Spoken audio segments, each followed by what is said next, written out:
అయ్యారు భోజనం సిద్ధంగా ఉంది. వస్తున్నా. అమ్మాయిని కూడా పిలు. ఏం గౌరీ? అమ్మాయి గారు ఆయనతో భోంచేస్తారు. అలాగా, సరే వెళ్ళు.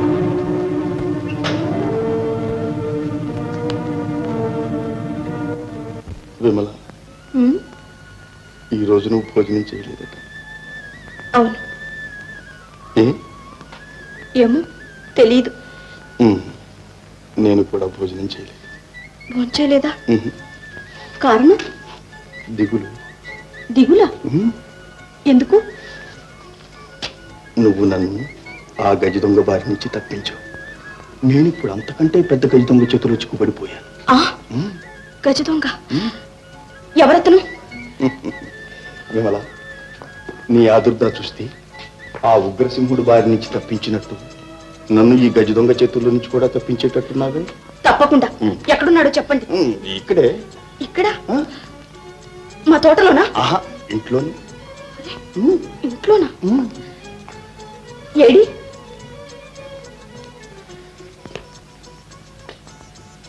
అవును, నా ఎదట ఉన్న ఈ గజ దొంగ. పోదురు, మీకెప్పుడు వేళాకోళమే. నేను హడిలిపోయాను. విమల, నన్ను గురించి నీకంటే దిగులు పడే వాళ్ళు ఎవరు ఉంటారు? మన మనస్సులు రెండూ కలిసి వినటానికి ఇంతకంటే నిదర్శనం ఏం కావాలి?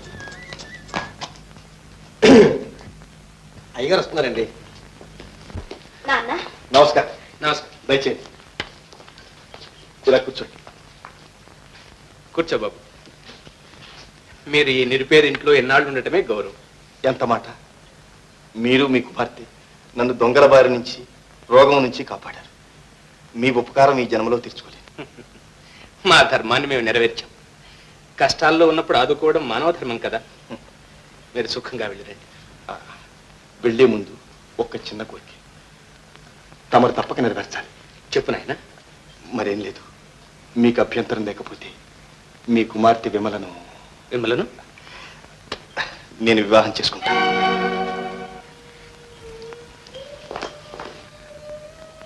మా అమ్మాయిని మీరు వివాహం చేసుకుంటారా? అవునండి. కలగంటున్నారా? రాజవంశంలో పుట్టిన మీరెక్కడ? ఈ పూరికంపలో నివసిస్తున్న మేమెక్కడ? ఇది ఎలా జరుగుతుంది? అదేమిటండి ఎలా అంటారు?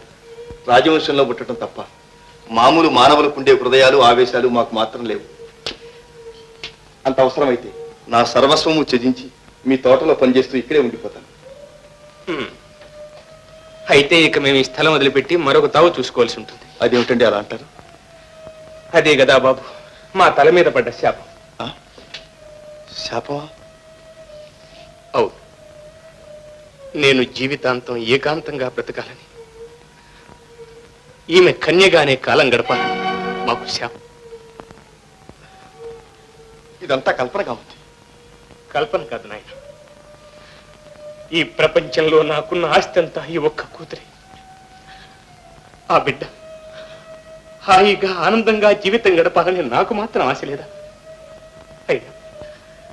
అయినా నేను ఎందుకు అడ్డు పెడుతున్నాను? అదే నాకు అర్థం కావటం లేదు. కారణం చెప్పండి.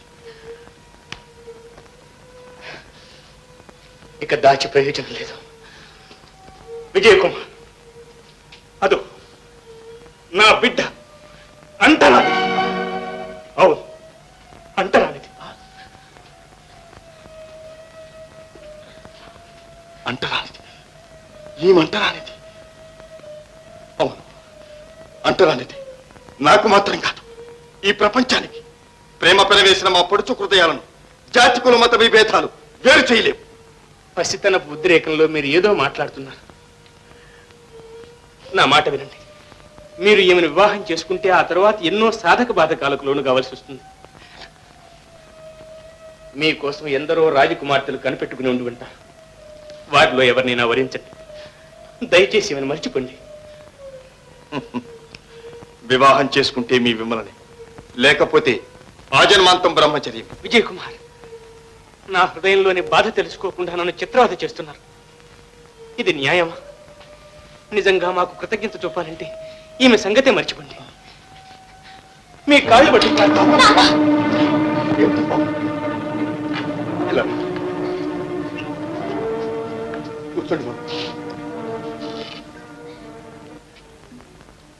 ఈ క్లిష్ట సమస్య విషయంలో సమాధానం చెప్పవలసింది మీ కుమార్తె మాత్రమే. విమల, నీ అభిప్రాయం? మీకు కష్టమో నిష్ఠూరమో కలిగించే వివాహం నేను ఏమాత్రం సమ్మతించను. మనకు మంచి చేకూర్చేదైతే నాన్నగారి శుభకార్యానికి అడ్డు చెప్పేవారిని. అయితే సరే విమల, నీ తీర్పుకు నేను అంగీకరిస్తున్నాను. కాలమే మీ నాన్నగారి మనస్సు మారుస్తుంది. అంతవరదాకా నేను ఏకాంతంలో నీ కోసం ఎదురు చూస్తూ ఉంటాను. ఈ మాట మాత్రం మర్చిపో.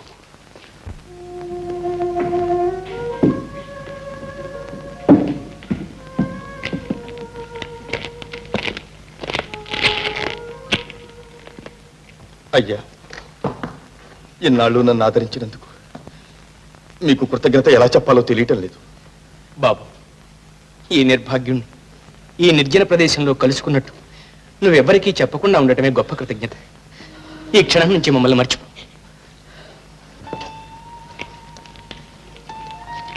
విమల, నే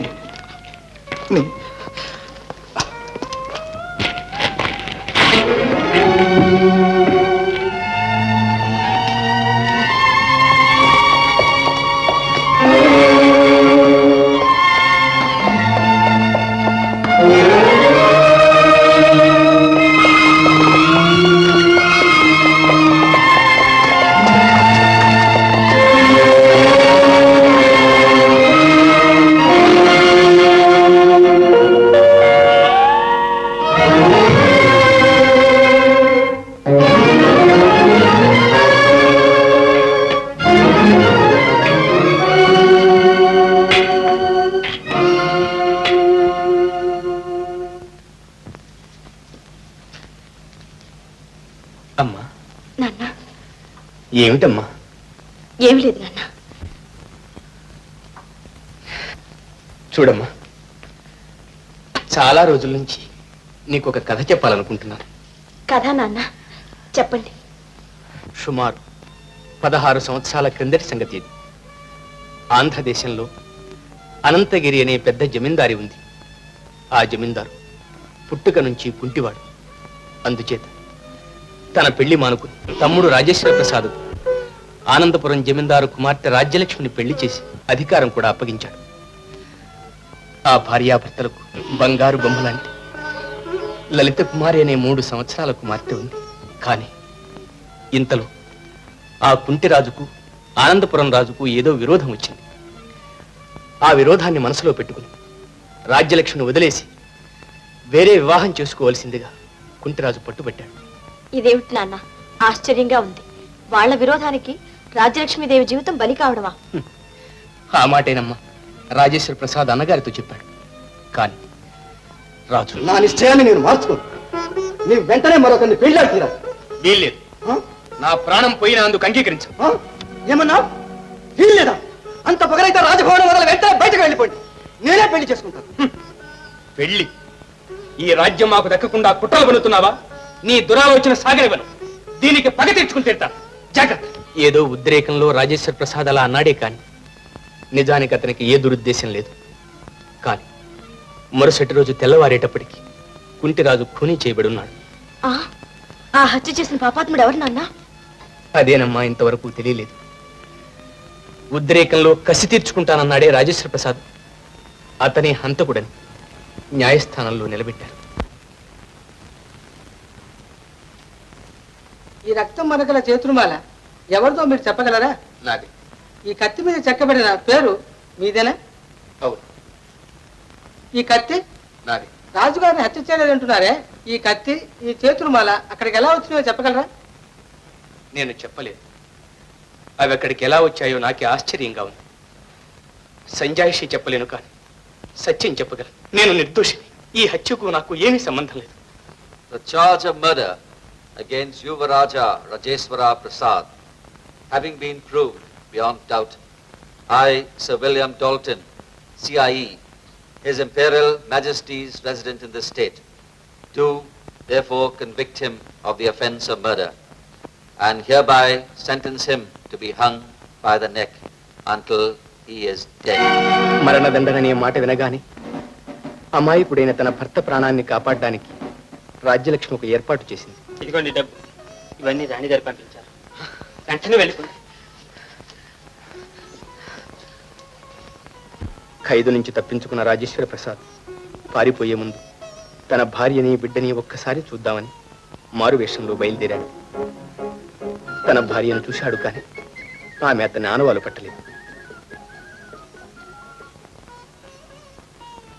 అప్పుడు పరాయి వాళ్ళు చూస్తే ప్రమాదం అనే భయంతో దాక్కుని ఉన్నాడు. ఆ సమయంలో తన ప్రాణాల కంటే ఎక్కువగా చూసుకుంటున్న తన కుమార్తె ఆడుకుంటూ అతని కంటపడ్డది.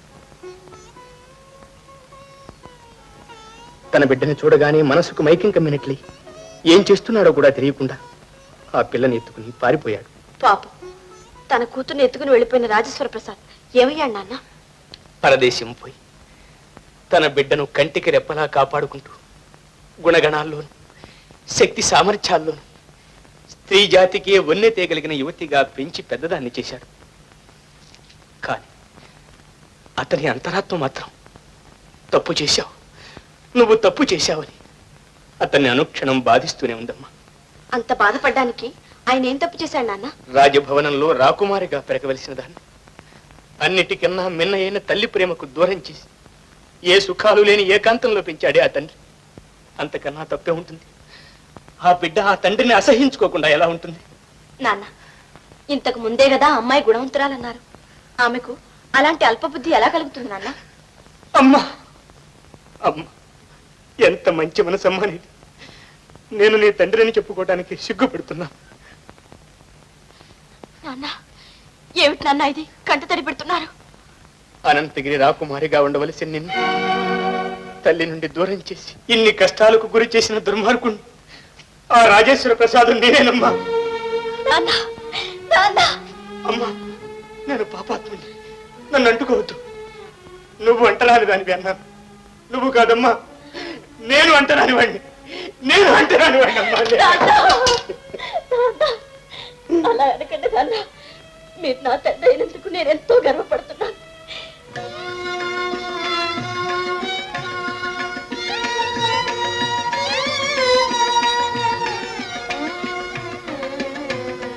కావవే అమ్మా దేవి నిను పూజ సేతుమి, దయగావవే అమ్మా దేవి నిను పూజ సేతుమి, నన్ను కావవే అమ్మా దేవి నిను పూజ సేతుమి, శివుని సతి నీవే గతి కావవే అమ్మా దేవి నిను పూజ సేతుమి, శివుని సతి నీవే గతి కావవే.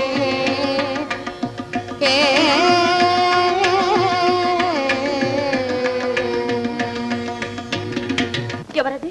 భయపడకు, నేనే. నువ్వా? లోపలికి పోతురుగా. వద్దు, నిన్ను ఒంటరిగా ఎప్పుడు కలుసుకుంటానా అని ఎదురు చూశాను. ఆ దరిద్రుడి వల్ల అనవసరంగా అవకతవక పరిస్థితులు ఏర్పడ్డాయి. వాడి విషయంలో నువ్వు అడ్డుపడకపోతే వాడిని ముక్కలు ముక్కలుగా నరికి కుక్కలకి నక్కలకి విందు చేసేవాడిని. ఈ మాట చెప్పడానికి నేను ఎంత కష్టపడొచ్చా? కాదు కాదు, కోప్పడకు. నేను ఒక మంచి మాట చెబుతాను. ఏమిటది? నా అనుచరులు ఆ అమ్మాయి మన గుహరహస్యం తెలుసుకున్నది, అది ఎప్పటికైనా మనకు చిక్కే, ఆ అమ్మాయిని చంపి పారేస్తే ఆ చిక్కు తీరిపోతుంది అన్నారు. అది తప్పు అని నేను అడ్డుపడ్డాను. నీకు నా కృతజ్ఞత. నీవు నీతి గలవాడవని నాకు బాగా తెలుసు. నాన్నగారు నా కోసం ఎదురు చూస్తుంటారు. నేను వెళ్తాను. విమల,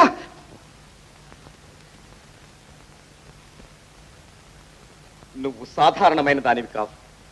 ధైర్య సాహసాలలో ఆడసింహానికి మించిన దానివి. నారీ లోకానికి పేరు తెచ్చే వీరవనిత. అందమైన నీ కళ్ళతో ఆజ్ఞాపించిన, జాజి మొగ్గలాటి నీ వేలుతో సౌమ్య చేసిన లక్షలాది వీరులు తమ ప్రాణాలకు తెగించి నీ ఆజ్ఞను పరిపాలిస్తారు. ఈ ప్రపంచమంతా నీ పాదాల ముందు మోకరిల్లుతుంది. అలా నవ్వుతావే? ఏమీ లేదు, మహాకవిలాగా మాటలు దొర్లించేస్తున్నావే. అవును, నీ అందం చూస్తుంటే నాకే కాదు ఎవరికైనా కవిత్వం పుట్టుకొస్తుంది. చిచి, నీకు పిచ్చెత్తిందా ఏ అవును, నిన్ను చూచిన తర్వాత నీ పిచ్చి పట్టి ఆగో తప్పతాగున్నావు.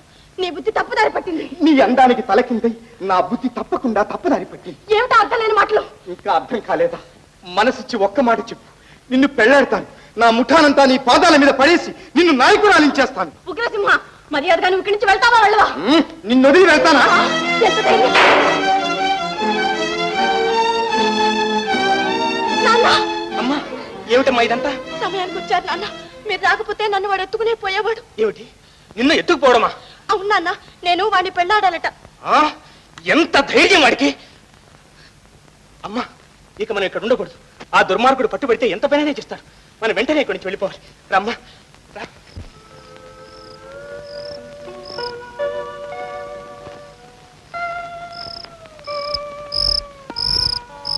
రామ్మా.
జరగ జరగ